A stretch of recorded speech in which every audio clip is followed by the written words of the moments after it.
وفي فيديو النهارده بقى يا جماعه جبت لكم وصفه لعشاق البطاطس المقرمشه بالجبنه بقى كده وايه وشويه حبشتكنات على حاجات رايقه. ونخش في الوصفه على طول بقى من غير كلام كتير. يلا بينا. متضحكش. اول حاجه بقى معانا يا جماعه البطاطس المسلوقه. معانا شويه بطاطس سلقينهم يعني حوالي كده ايه نص كيلو بطاطس. ننزل بقى في البوله بتاعتنا بالبطاطس دي ونفضل بقى ايه نهرس فيهم كويس جدا جدا لحد ما ينعموا قوي معانا. تيجي تهرس معايا يا اسطى انا مصور. بص لا بقول لك انا معايا شوكه تانية هاتها واهرس معايا بدل ما انا شغال لوحدي كده. هو انت بتهرس ايه اصلا؟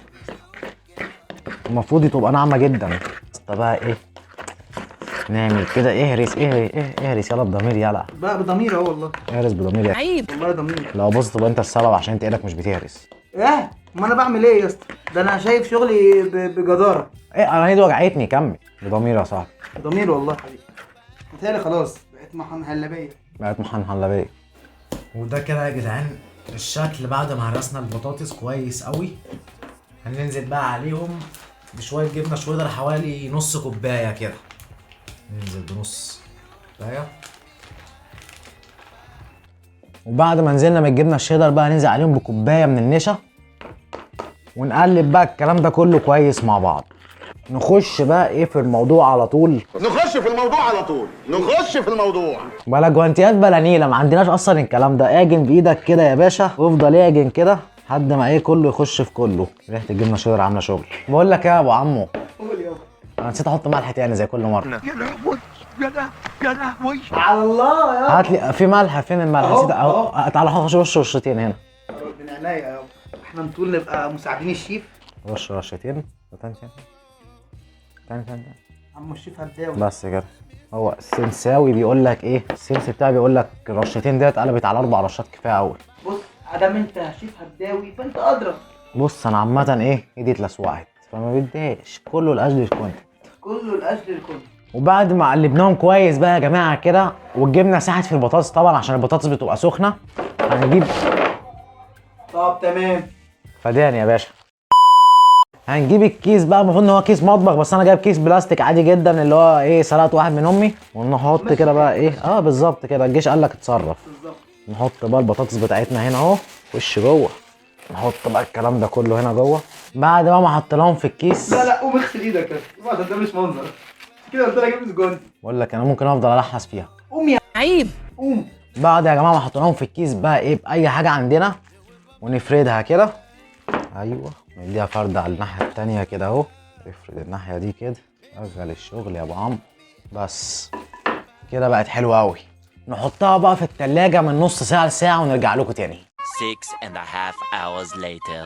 ودي يا جماعه شكل البطاطس بقى بعد ما قعدناها في الفريزر نص ساعه تقريبا مسكت نفسها وبقت تمام. قطعها صوابع كده حلوه. بعد ما قطعنا البطاطس بقى يا جماعه صوابع كده ننزل في الزيت بتاعنا بعد ما سخناه. ما يكونش حامي قوي يكون وسط. ننزل كده ايه واحده واحده. وبعد ما نزلنا بيها في الزيت كده بقى ايه مش هنقلبها خالص لحد ما لونها يصفر معانا كده وتمسك نفسها. وبعد كده نديها تقليبتين ونسيبها 5 دقايق في الزيت تاني. بعد ما نطلعها نوريكم شكلها بقت عامله ازاي. بصوا يا جماعه ده شكلها بعد ما اتسابت شويه اصفرت وبقت حلوه يعني ريحه وشكل. فلا يعني التجربه ظبطت معانا ان شاء الله هتبقى زي الفل. نسيبها دقيقتين تاني كده ولا حاجه وشها بس الناحيه التانيه يصفر زي كده ونطلعها من على النار ونجيلكم. ودلوقتي يا جماعه احنا طلعناها من الزيت. الشكل بصوا بجد تحفه. وتقريبا كده القرمشه بتاعتها يعني اسمعوا اكيد سامعين الصوت. فهندوق بقى ونقول لكم راينا. يا ديني على الصوت. يا لهوي على الصوت. اوف عظمه. اوف عظمه. الصوت لوحدها يجوع يابا. اوف بجد. حصل. يعني طعمه قرمشه جامد قوي. بجد طعمه قرمشه جامد قوي. وجبنه الشيدر مديلها اضافه جامده. لو في بقى جبنه موتزاريلا معاها كده يا لهوي. ولا شويه كاتشب ومايونيز او كده تغرق. هو احنا ما جبناش كاتشب ومايونيز ليه؟